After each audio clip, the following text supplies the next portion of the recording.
Turning to the Senate race here in Florida. I spoke with Republican incumbent Senator Marco Rubio earlier today here in Miami about his campaign for re-election, Democratic messaging, and his closing argument. Senator, how you feeling? I'm feeling good. I'm feeling good. A few days to go. Obviously an important election. There's a lot of enthusiasm, certainly on our side of it. So I feel very optimistic. We just got to run through the tape. What's the closing argument? I think it's the same as the opening argument, and it is that, this one party, the Democratic Party, controls the House, the Senate, the White House. Everything's worse than it was 22 months ago, from immigration to crime to inflation to the economy. You have this ad out, your closing argument called America. This is our country, and if you don't love it, you're free to leave it. But we will never allow anyone to destroy it. What's the message with that? I think the message is just reminding people of what the stakes are here. This is not college football. We're not just running elections because we want to be the winning team in a sport or in a game. It's not a game. What's at stake here is the greatness of this country and all the things that made it such a special country. That's what's at stake, because we are headed in a direction that will destroy all that will take away all the things that have made America special and unique. Last night, President Biden, his closing argument dealt with extreme MAGA Republicans. Here's a piece. It's estimated that there are more than 300 election deniers on the ballot all across America this year. We can't ignore the impact this is having on our country. It's damaging, it's corrosive, and it's destructive. Extreme MAGA Republicans aim to question not only the legitimacy of past elections, but elections being held now and into the future. It's not a new message. It's the one they've been using for months now. I think he's trying to sort of lay the groundwork for the fights he plans to have with Congress. And so when we pass bills or try to pass bills to allow more oil exploration, he's going to say we're extremists.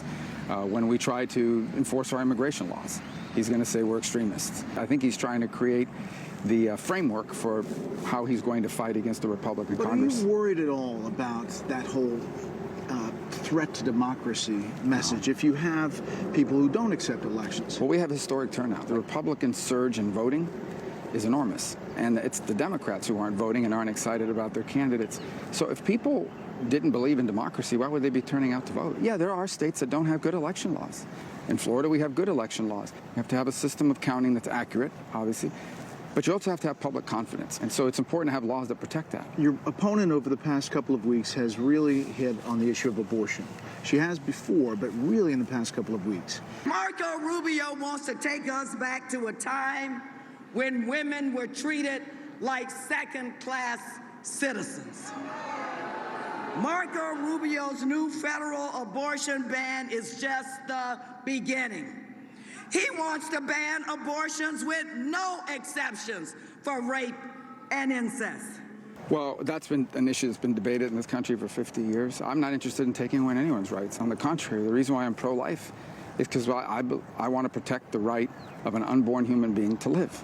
It's the most fundamental right. Without life, you don't have liberty. You can't pursue happiness.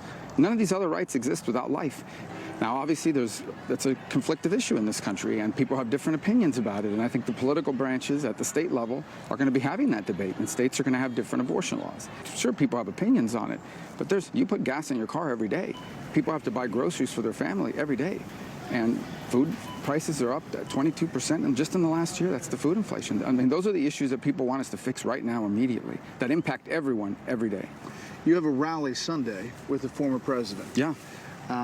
Here in Miami. They're running the show. Yeah, well, I think they've gotten pretty good at putting on these rallies. He's also a voter in Florida, so I got to make sure I secure those 2 votes over there in Mar-a-Lago for Florida. Look, he's the most popular, well-known Republican in America. I know no one who fires up our voters to come out and vote more than he does. There's a lot of coverage about Governor DeSantis not being at that rally. He's going to have his own rally someplace in Hillsborough County. And I get Are you it. Switzerland and all that, or what? No, I'll be with Governor DeSantis actually today, and probably again on I think on Saturday. We do. I don't get. It's not about Switzerland. I just think that's sort of political drama that I understand people that cover politics have to talk about. Those things have a way of taking care of themselves. Having run for president, having gone through all that before. Who knows what the world's going to look like in 2 years? Who knows what it's going to look like in 2 months? I know there's an election on Tuesday. All right, let's say Republicans take control of the Senate and the House. You've got President Biden. For somebody who says, well, then what's going to get done? What is going to happen? One of our most important jobs is we have to stop bad things from happening. That includes nominees, and that includes laws. We don't have to wake up every day fearing Joe Manchin may have changed his mind overnight on something, and the filibuster's now gone, and they're going to take over federal elections and the like.